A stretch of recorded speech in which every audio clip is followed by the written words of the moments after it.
Wait. Let me take the one question from the most interesting guy that I know in the press. Thank you, Mr. President. That's you.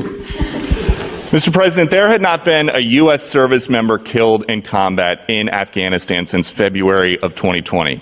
You set a deadline, you pulled troops out, you sent troops back in, and now 12 Marines are dead. You said the buck stops with you. Do you bear any responsibility for the way that things have unfolded in the last 2 weeks? I bear responsibility for fundamentally all that's happened of late. But here's the deal. You know, I wish you'd one day say these things. You know as well as I do that a former president made a deal with the Taliban that he would get all American forces out of Afghanistan by May 1. In return, the commitment was made, and that was a year before. In return, he was given a commitment that the Taliban would continue to attack others, but would not attack any American forces. Remember that? I'm being serious. No, I'm asking you a question. Because before... No, wait a minute. I'm asking you a question. Is that accurate, the best of your knowledge? What? I don't think that the issue is, do you think that people have an issue with pulling out of Afghanistan or just the way that things have happened? I think they have an issue that people are likely to get hurt. Some, as we've seen, have gotten killed, and that it is messy. The reason why, whether my friend will acknowledge it or has reported it, the reason why there were no attacks on Americans, as you said, from the date until I came into office, was because the commitment was made by President Trump, I will be out by May 1st. In the meantime, you agree not to attack any Americans. That was the deal. That's why no American was attacked.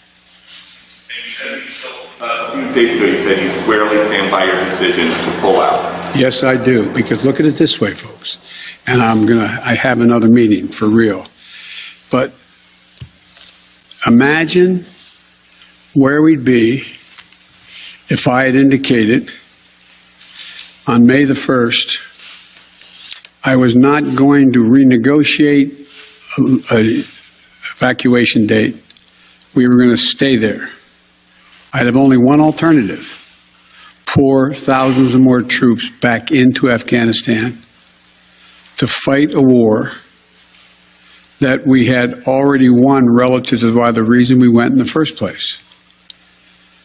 I have never been of the view that we should be sacrificing American lives to try to establish a democratic government in Afghanistan, a country that has never once in its entire history been a united country and is made up, and I don't mean this in a derogatory, made up of different tribes who have never, ever gotten along with one another.